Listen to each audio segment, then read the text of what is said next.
Hey, what's up, Street Talks? This is Eric Kim from the Eric Kim Street Photography blog. So, I want to give you guys some practical tips on how to interact with strangers.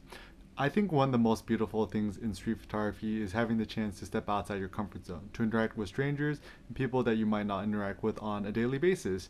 And the different ways you want to interact with strangers is very simple. If I want to make a portrait of somebody, the first thing I generally do is compliment them. And compliments are free, they cost you nothing. And the simplest way is to see something that you're interested in, just approach them and say, "Hey, excuse me, sir, I like your look, I like your style, I like your personality. Do you mind if I made a portrait of you?" And by being very specific about what you find interesting about them, you're able to connect a lot easier with them. Also, when you're interacting with strangers, try to find one small article or one accessory that you find interesting in your subject, and then ask them, what is the story behind your necklace? What is the story behind your glasses? What are you up to today? And sometimes even the art of small talk is a good way to open up doors. So generally, one thing I like to do when doing small talk is, rather than just talking about the weather, which is a bit boring, I would actually recommend talking about questions that are a little bit deeper, that are open-ended, that allow the viewer or the subject to answer their own question in deeper meaning. For example, I'm currently here in London, and people love to talk about gentrification. So a good question to ask a stranger is, how have you seen London change and evolve over the years? How was it like 10 years ago versus now? What do you like? What do you not like? And by asking more open-ended questions, you give the subject more chances to talk to you. And not only that, but when your subject is talking, that's when it's the best time to start making photos of them, because they become less aware of the camera and less aware of you. Also, with strangers, I would try to recommend approaching people who you think actually don't look so friendly, because sometimes we stereotype people based on their appearances, like people with tattoos, people who look very unfriendly because they're a little bit too fashionable, or even elderly people who just look grumpy.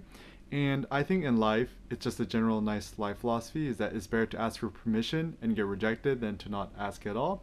And to be honest, to interact with a stranger, to ask for permission to make a photo of them, is actually much scarier, more difficult than just shooting a candid photo.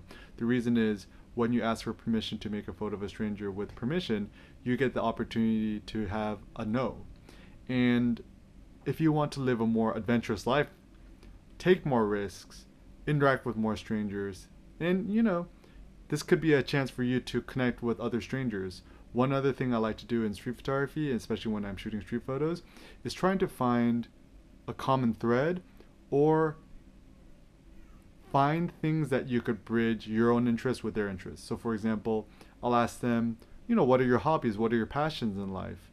And they'll usually tell me, oh, I'm into like soccer or football. And, oh, when I was a kid, I used to play soccer, football. Who's your favorite team?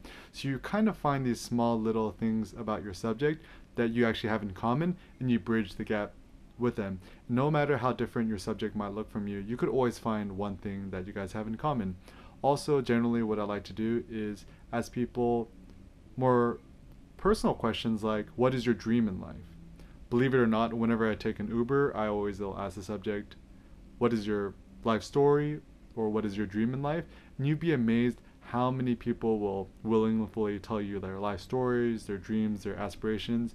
We're taking Uber here in London, and the Uber driver, super cool dude, was from Somalia. And he said, my dream is to make water fountains, clean water for water wells for people all around the world. And we asked why. He said, when I was 12, 13 years old and I was trying to escape the country, I almost starved of dehydration because I went 3 or 4 days without water.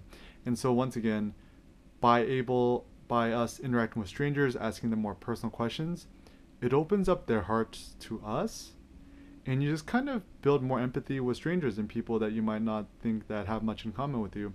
Also, another tip is, if you expect other people to open up their hearts to you, you should open up your hearts to other people. So being personal and sharing your life story, your personal dreams and aspirations. So ultimately, when it comes to interacting with strangers, ask them, once again, open-ended questions. Don't be afraid to ask personal questions.